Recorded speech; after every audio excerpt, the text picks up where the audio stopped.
আমরা কি মানুষকে প্রণাম করতে পারি? আমার বাবাকে প্রণাম করতে পারি, আমার মাকে প্রণাম করতে পারি, আমার ঠাম্মিকে প্রণাম করতে পারি, আমার দিদাকে প্রণাম করতে পারি আশীর্বাদ নেওয়ার জন্য।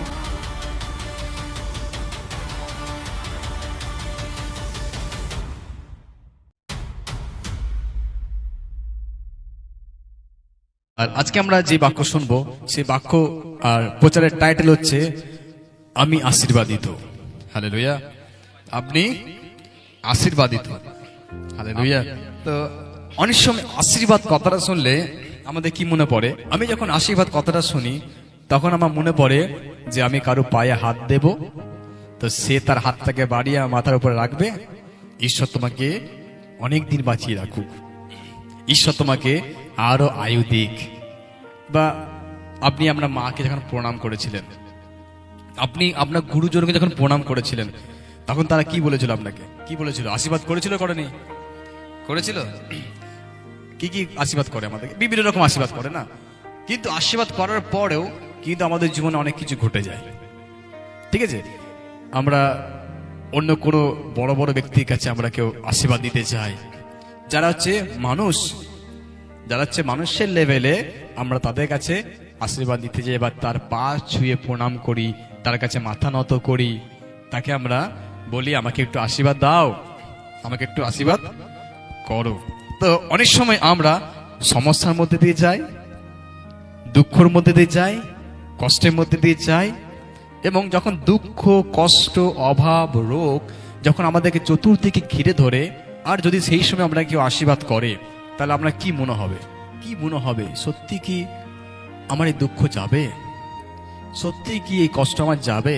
আমি অনেকবার নিজের ব্যক্তিগত জীবন আমি এরকম উপলব্ধি করেছি, আমার তো কষ্ট, তাহলে কি আমার এই কষ্ট এই ব্যক্তি আশীর্বাদ করলে কি দূর হবে? এই ব্যক্তি আশীর্বাদ করলে কি আমার এই যন্ত্রণা থেকে আমি বেরিয়ে আসতে পারি? এই সংকট, এই মহামারী, এই যন্ত্রণা থেকে কি আমি উদ্ধার হতে পারি? আমি অনেক সময় ভাবি, কিন্তু যখনই দিনের পর দিন পেরিয়ে যায়, তখন দেখি সে একই পরিস্থিতির মধ্যে আমি আরো ডুবে যাই, আর সেখান থেকে আমি বেরোতে পারি না। কেন জানেন? কারণ আমি মানুষের কাছে আশীর্বাদ নিয়েছি, আমি মানুষের উপরে নির্ভর করেছি, আমি মানুষকে বলেছি হ্যাঁ গো তুমি একটু আমার কপালটাকে একটু ছুঁয়ে দাও, তুমি একটু তোমার লাঠিটাকে একটু ঠেকিয়ে দাও, তুমি একটু ঘটি জল নিয়ে আমাকে একটু মাথায় এরকম করে দিয়ে দাও, তাহলে আমি হয়তো আশীর্বাদ হয়ে যাবে আমার। আপনি জানেন না এখনকার সময় কত ভণ্ড বেরিয়েছে, তাদেরকে বলছে তোমরা লাইন দিয়ে এসো, তোমরা হাতে টাকা নিয়ে এসো, আমি তোমাকে এই জল থেকে একটু ঘটি জল দিয়ে দেবো, ব্যাস তুমি আশীর্বাদ হয়ে যাবে, তুমি এসো, লাইন দিয়ে এসো, তোমার দুঃখ আজকেই চলে যাবে বলে বিভিন্ন মানুষ তারা নিজেকে ঈশ্বরের জায়গাতে রেখে তারা বসে আছে। যিশু যখন পৃথিবীতে ছিলেন, তখন যিশুকে একটা আশীর্বাদ দেওয়ার জন্য শয়তান রিকোয়েস্ট করছে, মানে খুবই অনুরোধ করছে, যিশু দেখো আমি তোমাকে এটা দেবো। কি দেব? আমি তোমাকে এই জগতে যত ধন সম্পদ আছে আমি সব দিয়ে দেবো তোমাকে, তুমি শুধু একবার আমাকে প্রণাম করো। কি করো? একবার প্রণাম করো। আমি প্রথমে বললাম কেন আমরা প্রণাম করি? কি পাওয়ার জন্য? আশীর্বাদ পাওয়ার জন্য। আপনি এতদিন ধরে কাকে প্রণাম করে এসেছেন? কি আশায়?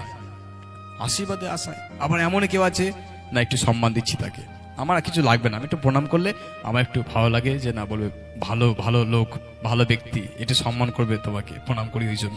কিন্তু অ্যাকচুয়ালি প্রণাম করা হয় আশীর্বাদ নেওয়ার জন্য। কিন্তু যিশুকে শয়তান বলছে তুমি আমাকে প্রণাম করলে আমি তোমাকে আশীর্বাদ দেব। কি আশীর্বাদ? এই জগতে সমস্ত ধন সম্পদ, বাড়ি গাড়ি, টাকা পয়সা সব তোমাকে দেব, একবার শুধু আমাকে কি করো? প্রণাম করো। যিশু কি প্রণাম করে দিল? কি করেছিল যিশু? কি করেছিল? যিশু তাকে ধমকেছিল, তাই না? ধমকায়নি? আপনি যদি পড়েন মতি পুস্তকে দেখবেন, যখন যিশু 40 দিন উপোস করে আছে, তখন শয়তান যিশুকে পরীক্ষা করছে, আর শয়তান তাকে উঁচু পাহাড়ে নিয়ে গিয়ে বলছে দেখো এই যত দেখছো সব তোমাকে দিয়ে দেবো, আমাকে একটা প্রণাম করে দাও। যিশু বলল দূর হও শয়তান। কি বলেছিল? এভাবে বলেছিল। শয়তানকে দূর করতে গেলে কি? দূর হও শয়তান, দূর দূর, এরকম দূর হবে? হ্যাঁ? যিশু বলছে শয়তান দূর হও, আমি একমাত্র সদা প্রভুকে প্রণাম করব, যে আমাকে আশীর্বাদ করতে পারে আমি শুধু তাকেই প্রণাম করব। হালেলুয়া। প্রিয়, আমি আর আপনি কাকে প্রণাম করি? প্রভু কিন্তু দেখতে পায়।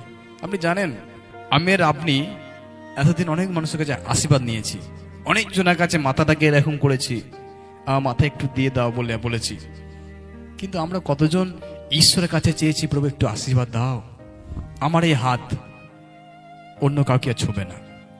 আপনি জানেন, আমি নিজে বলেছিলাম, প্রভু আমি যখন মন্ডলী আসি, যখন ঈশ্বর বাক্য শুনতাম, তখন আমি একদিন প্রশ্ন করলাম, আচ্ছা পাস্টার, আমরা কি মানুষকে প্রণাম করতে পারি?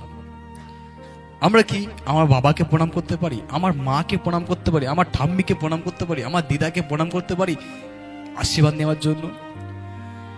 সেদিন আমি শুনেছিলাম যে না, আমরা যদি মানুষকে প্রণাম করি, তার মানে আমি ঈশ্বরের জায়গাটা মানুষকে দিয়ে দিলাম, সেখানে ঈশ্বরকে ছোট করা হচ্ছে। হালেলুয়া। ঈশ্বরকে ছোট করছো কেন? কারণ সে তোমাকে কিছু করতে পারে না। আমি আপনাকে একটা গল্প বলবো, তাহলে আপনি বুঝবেন। একদিন একটা বৌমা তার শাশুড়ি মায়ের সঙ্গে একটু মন্দিরে যাবে। ভালো করে শুনবেন। বৌমা নতুন বিয়ে করে এসেছে, শাশুড়ি মা যা বলে তা শুনতে হবে। বৌমা হচ্ছে শিক্ষিত, তো ওই শিক্ষিত বৌমা কি করেছে, তার শাশুড়ি মায়ের সঙ্গে মন্দিরে গেছে। যখনই মন্দিরে ঢুকছে, মন্দিরে ঢুকার সময় সে দেখছে বাইরে একটা গরুর মূর্তি। কিসের মূর্তি? হ্যাঁ, গরুর মূর্তি আছে। তখন সেই বৌমাটা গরু মূর্তি দেখে কি বলছে জানেন?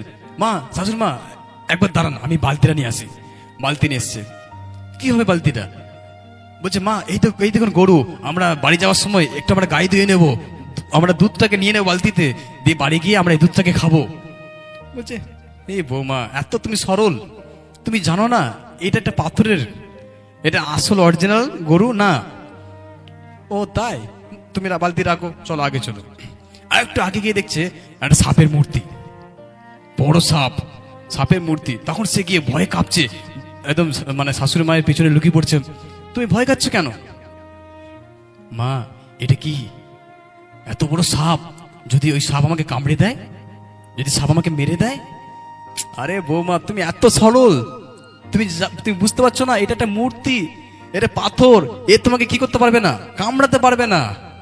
ও আচ্ছা ঠিক আছে, দিয়ে ভেতরে গেল। এরপরে ভেতরে গিয়ে তার শাশুড়ি মা বলছে, মা এটা হচ্ছে ঈশ্বর, এই মূর্তিটা হচ্ছে ঈশ্বর, চলো এটাকে কি করো, তুমি প্রণাম করো। তুমি এটাকে প্রণাম করে তোমার মনে যা ইচ্ছা তুমি তাই চাও, তুমি যেটা বলবে সেটা তুমি চাও, এই মূর্তি, এই ঈশ্বর কি করবে, তোমাকে সেটা দেবে। তখন সেই বৌমা কি করলো জানেন? হাঁটু পেতে তার শাশুড়ি মাকে প্রণাম করলো। শাশুড়ি মা বলছে, কি করছো তুমি, এটা কি করলে? আমি বললাম, তুমি ওই মূর্তিটাকে প্রণাম করো, ঠাকুরটাকে প্রণাম করো, ওটা হচ্ছে ঈশ্বর, ও তোমাকে আশীর্বাদ করবে। তখন সে বলছে, মা আমি যখন মন্দিরে ঢুকলাম, একটা গরু ছিল, আমি বললাম, মা আমি এটা দুধ নেব। তখন আপনি কি বললেন? না ওটা পাথর, ওখানে দুধ পাবে না তুমি। আবার একটু এগিয়ে গেলাম, একটা সাপ ছিল, ওই সাপটা আমাকে কামড়াতে আসবে। আমি যখন ভাবলাম কামড়াতে আসবে, তখন তুমি কি করলে, ওটা পাথর, ও কামড়াতে পারে না। তাহলে মা এটাও তো আমার হচ্ছে পাথর, এ কি আমাকে আশীর্বাদ করতে পারবে? আমার মনে হলো আপনি যে বেঁচে আছেন, আপনাকে প্রণাম করলে ওর থেকে হয়তো বেশি আশীর্বাদ হয়তো আপনি আমাকে দিতে পারেন। হালেলুয়া। প্রিয়, এটা একটা গল্প ঠিকই, কিন্তু আমি আপনাকে বোঝাচ্ছি এই কারণে, আমরা কার কাছে প্রণাম করি, আমরা কার কাছে আশীর্বাদ চাই, আমরা কার কাছে ইচ্ছা করি, আমরা কাকে মনে করি যে ইনি আমাকে আশীর্বাদ করতে পারে? কোনো মূর্তি পারে? কোনো মানুষ পারে?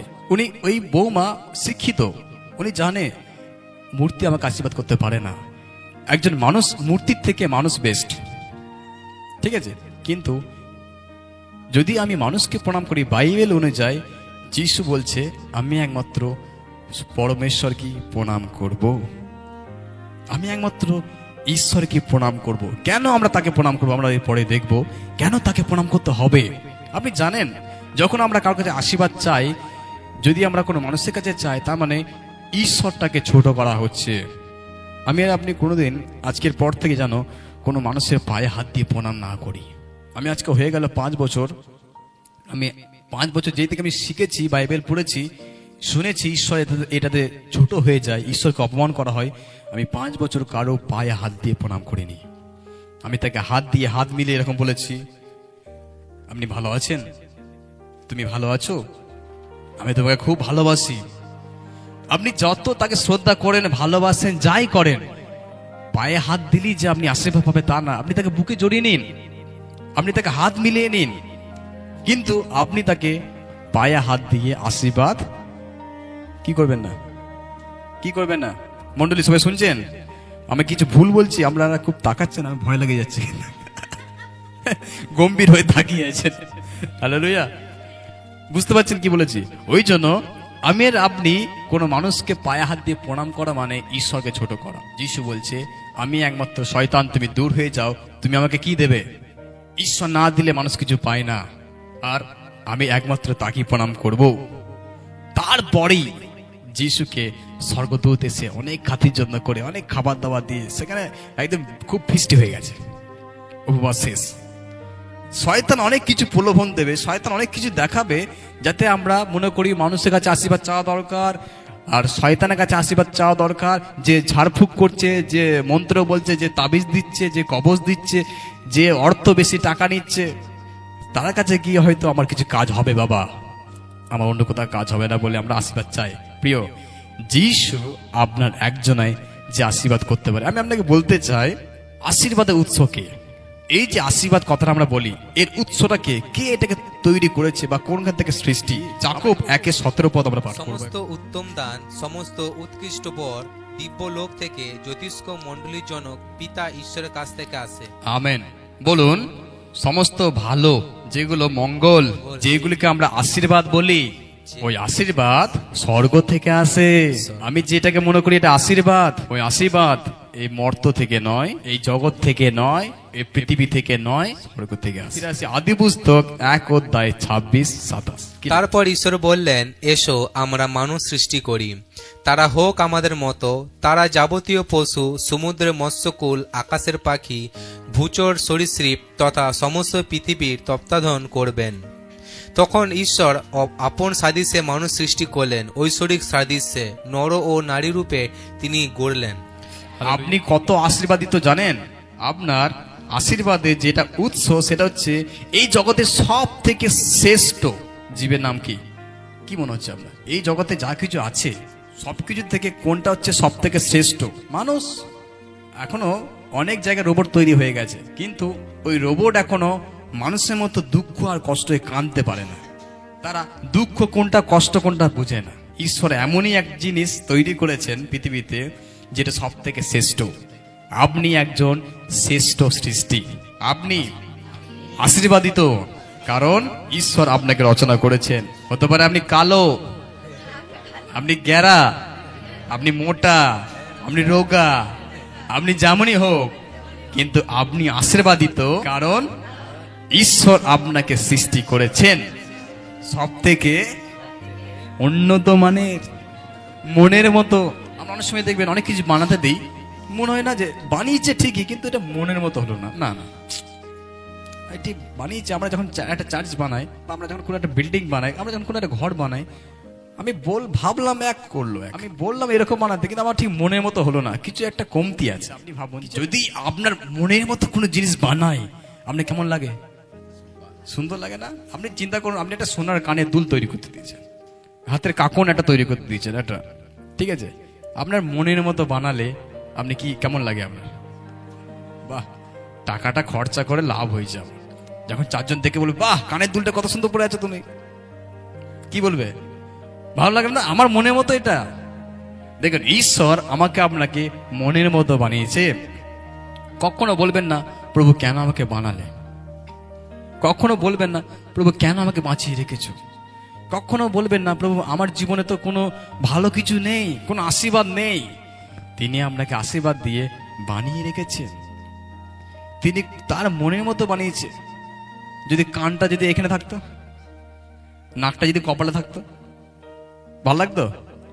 কপালটা ঠিক, নাকটাও ঠিক, কানটাও ঠিক জায়গায়, হাতগুলো ঠিক জায়গায়, মাথাও ঠিক জায়গায়, মাথার উপর একটু স্টাইল দেওয়ার জন্য চুলও দিয়েছে।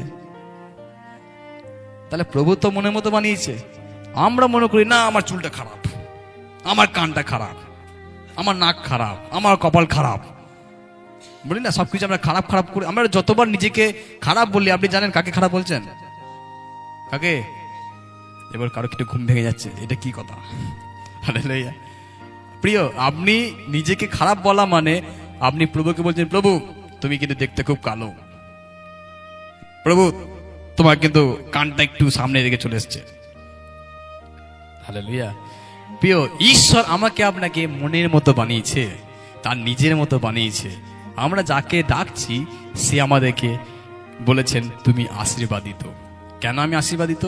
আমার ঈশ্বর আমাকে তার মতো বানিয়েছে। মনে থাকবে সবাই, যদি আপনাকে কেউ জিজ্ঞেস করে, আচ্ছা তুমি কি আশীর্বাদে আছো, তোমার কি আশীর্বাদ কিছু আছে, তখন আমরা প্রথম বলতে হবে আমাকে আশীর্বাদিত, কারণ আমাকে ঈশ্বর তার মতো বানিয়েছে।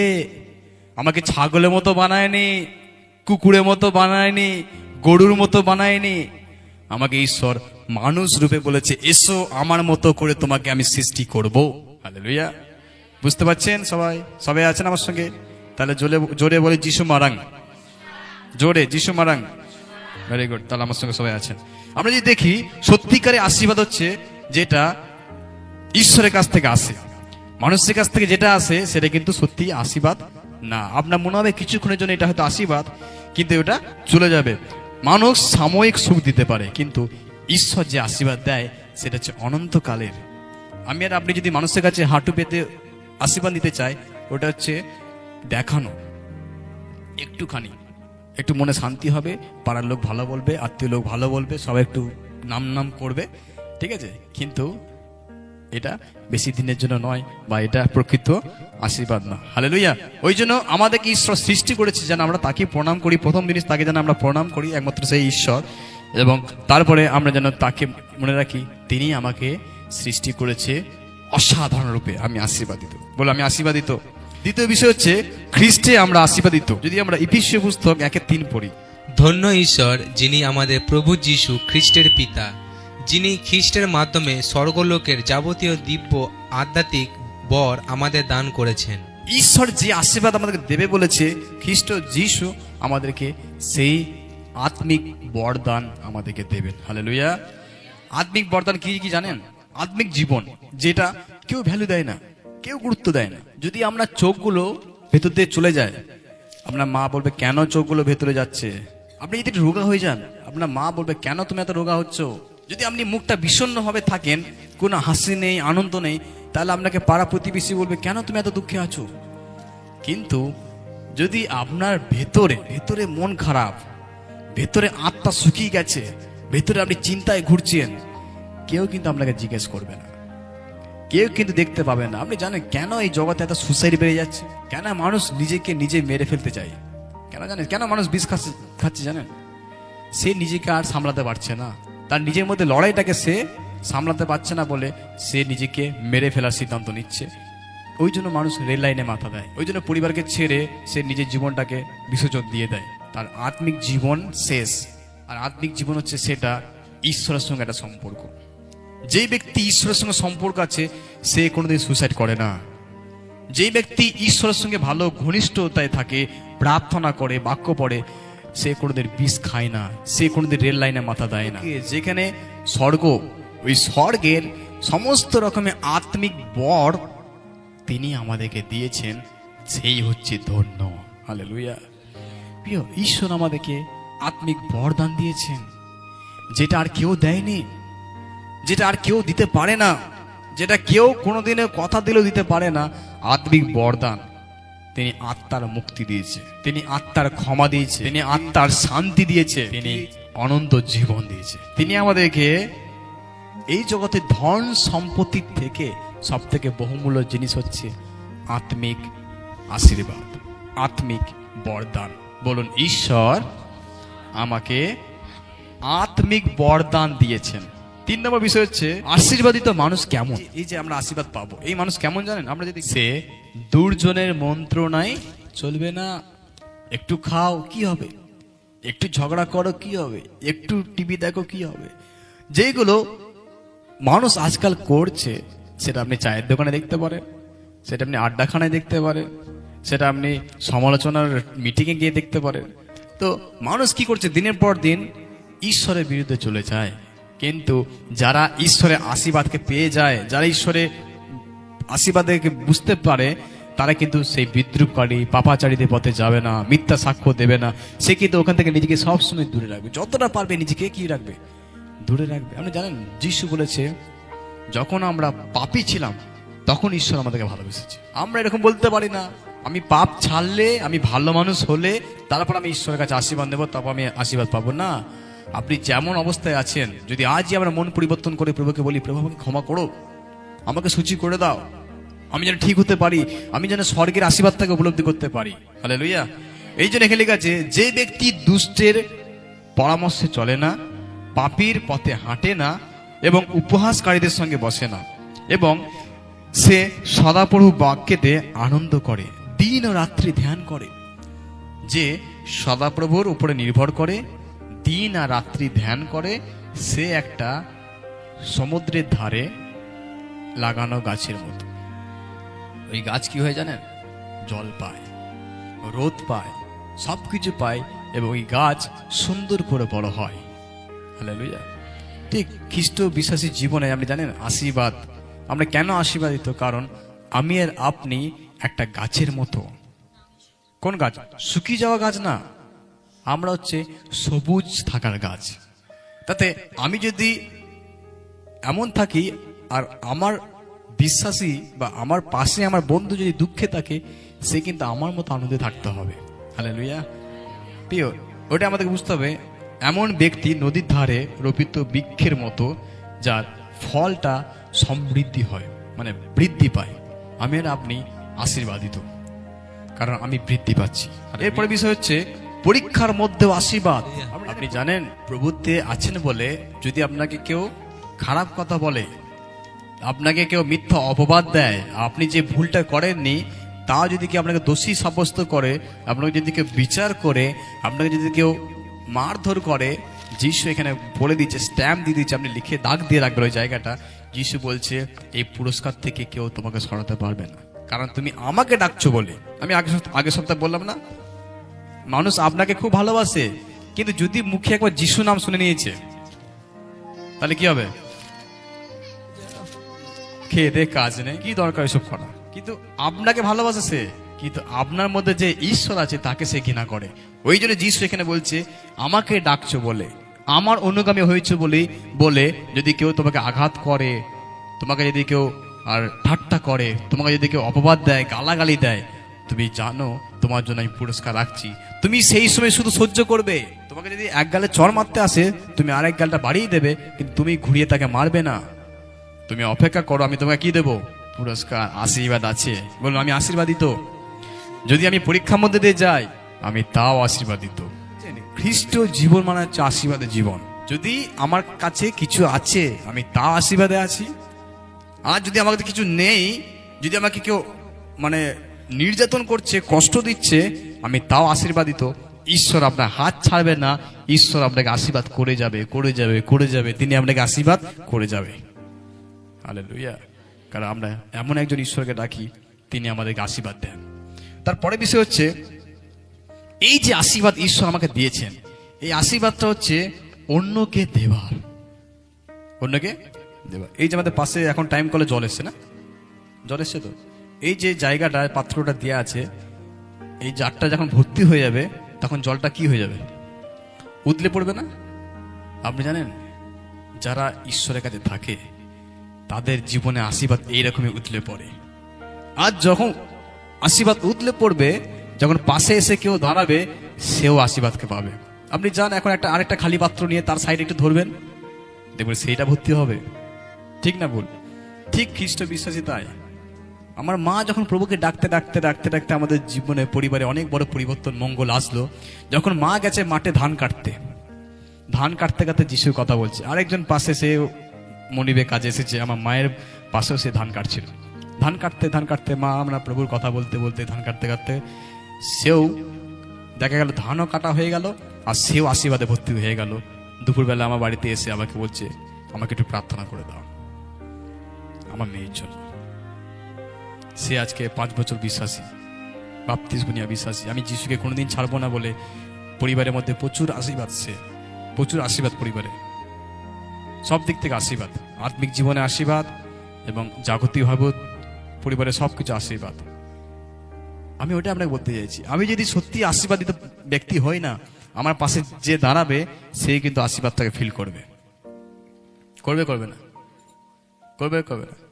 যদি আপনি আশীর্বাদিত হই, যদি সমগ্র মণ্ডলী আমরা প্রত্যেক বিশ্বাসী যদি সত্যি আমি আশীর্বাদিত ব্যক্তি হই, তাহলে আমার পাশে যে আসবে, ধরুন আমি আশীর্বাদিত মানে আমি হাসবো, আমি আনন্দ করব। আমার জীবনে মহা সংকট, যন্ত্রণা, জ্বালা, রোগ, অভাব যাই কিছু থাকলে আমি কিন্তু আনন্দে ওটা ঈশ্বরের কাছে সমর্পণ করেছি বলে আমি আনন্দে থাকবো। আবার কেউ যখন সে একই পরিস্থিতিতে আমার পাশে আসবে, সে তখন দাঁড়িয়ে বলবে, বাহ, তুমি কি করে এরকম আনন্দে আছো, তোমার এরকম ঘটনা ঘটেছে, তোমার এত কিছু ঘটছে, তুমি তাও আনন্দে। আপনি যখন তার সঙ্গে কথা বলবেন, দেখবে সেও সে আনন্দটা পাচ্ছে। যখন আপনি বলবেন আমি কোন ঈশ্বরকে ডাকি, চাইলে এক্ষুনি সে পরিবর্তন করতে পারে, এই মুহূর্তে সে সবকিছু বদলে দিতে পারে। আমি বিশ্বাস করি, তুমি বিশ্বাস করো প্রিয়। আমার আশীর্বাদকে আমি অন্য কাউকে দেওয়ার ব্যক্তি হব। আদি পুস্তক 12:2 কি লেখা আছে দেখুন। আমি তোমাকে মহান এক জাতির জনক করব এবং তোমাকে আশীর্বাদ করে তোমার নাম গৌরবান্বিত করব। তারপর আশীর্বাণী রূপে ব্যবহৃত হবে তোমার নাম। আশীর্বাণী রূপে ব্যবহার হবে তোমার নাম। যারা তোমাকে আশীর্বাদ করবে, ভালো বিশ্বাসী সবাই শুনবেন এই লাইনটা, যারা তোমাকে আশীর্বাদ করবে হ্যাঁ। তাদের আমি আশীর্বাদ করব, হ্যাঁ। আর যারা তোমাকে অভিশাপ দেবে আমি তাকে করব শাপগ্রস্ত। দেখুন, ঈশ্বর আব্রাহামকে বলছেন আমি তোমাকে আশীর্বাদ করব এবং তুমি আশীর্বাদিত হবে। হালেলুয়া। আব্রাহামকে আমরা সবাই চিনি, ভালো করে চিনি। ঈশ্বর যখন আব্রাহামকে বলছে আমি তোমাকে আশীর্বাদ করব, আর কেউ যদি তোমাকে আশীর্বাদ করে তাকেও আমি আশীর্বাদ করব। হালেলুয়া। মানে একজনের কাছ থেকে আশীর্বাদটা বেরিয়ে আসবে। প্রিয়, আমি আর আপনি যে ঈশ্বরকে ডাকি, সেই ঈশ্বর আমাদেরকে আশীর্বাদ করে, শুধু আমার কাছ থেকে থেমে থাকে না, আমার থেকেও ওই আশীর্বাদ ছড়িয়ে পড়ে। কি করে ছড়িয়ে পড়ে? কারণ ঈশ্বর সে হয়ে কাজ করে। ওই জন্য না অনেক মানুষ ভুল বুঝে আর ভুল বলে যে এরকম চারিদিকে শুধু যিশু যিশু কথা হচ্ছে, যিশু যিশু কেন এত প্রচার হচ্ছে, যিশু যিশু কেন এই কথা হচ্ছে। আপনি চিন্তা করেন, একটা মানে মহামারী যখন রোগ এসেছিল, তখন সবাই তাকিয়ে আছে কি করে আমরা বাঁচবো। তখন সেই কোভিড সেই ভ্যাকসিন আসে। যখন সেই ভ্যাকসিন যেখানে আসে সবাই খবর পেয়ে যায়, আর সেটা যেন ওয়েট করে চলে যায়, এখানে কোথায় ক্যাম্প বসবে, এখানে ওখানে ওখানে ওরা চলে যায়, সেটা প্রচার হয়ে নিউজ চলে যায়। আপনি জানেন, ওই জন্য মানুষ সেই জায়গাটায় মানে হতে পারে ওই কোভিড ওই ভ্যাকসিন কোনো কাজে হয়নি, কাজে লাগেনি, কিন্তু মানুষের বিশ্বাসটা বেড়ে গিয়েছিল আমি এরপর আমার কিছু হবে না। মানুষ বিশ্বাসে বেঁচে গেছে। অনেকজন ভ্যাকসিন নিয়েছে ঠিকই, ভালো করে হয়তো ভ্যাকসিনও যায়নি, ও বিশ্বাস করে না না আমি নিয়ে নিয়েছি মানে বেঁচে যাবো, ও বিশ্বাসে ভালো হয়ে গেছে ও অনেকজন। সেরকমই যখন মানুষ একটা জিনিস ভালো হচ্ছে শোনে, তখন সেটা ছড়িয়ে পড়বেই, ওটা কেউ আটকাতে পারে না, তখন চতুর্দিকে ছড়িয়ে পড়বে ওই জায়গা। ঠিক প্রভু যিশুর নাম আজকে চারিদিকে ছড়িয়ে গেছে। মানুষ কেউ ভুলভাবে নিচ্ছে, কেউ ভালোভাবে নিচ্ছে, আর যে ভালোভাবে নিচ্ছে তারা ঈশ্বরকে বুঝতে পারছে, তারা ঈশ্বরের আশীর্বাদকে পাচ্ছে। আর যারা ভুলভাবে নিচ্ছে তারা মনে করছে এটা অন্য ধর্ম বা অন্য কিছু ঘটছে। কিন্তু যারা সঠিকভাবে বুঝে নিয়েছে তাদের জীবনে কিন্তু ঈশ্বর কি করেছে? আশীর্বাদ করেছে। প্রিয়, আশীর্বাদ শুধু নিজের জন্য নয়, অন্যকে দেওয়ার জন্য, প্রথম জিনিস। দ্বিতীয় হচ্ছে, আমরা যদি সত্যিকারে আশীর্বাদিত হই তবে আমাদের জীবনে অন্যদের জন্য আমরা আশীর্বাদ বয়ে নিয়ে যাব। ঠিক আছে, আমাদের জীবনে আশীর্বাদ আমরা যখন থাকবে, আমরা কি করব? অন্যজনকেও সে আশীর্বাদটাকে নিয়ে যাব। ওই জন্য আমি আশীর্বাদিত, কারণ যীশু খ্রিস্ট আমার পরিত্রাণ, তিনি আমাকে পাপ থেকে ক্ষমা করেছেন, আর তিনি আমাকে ঈশ্বর নিজের মতো করে করেছেন, নিজের মতো সৃষ্টি করেছেন। বলুন, আমি আশীর্বাদিত, আমি আশীর্বাদিত, আমি আশীর্বাদিত, আমি আশীর্বাদিত।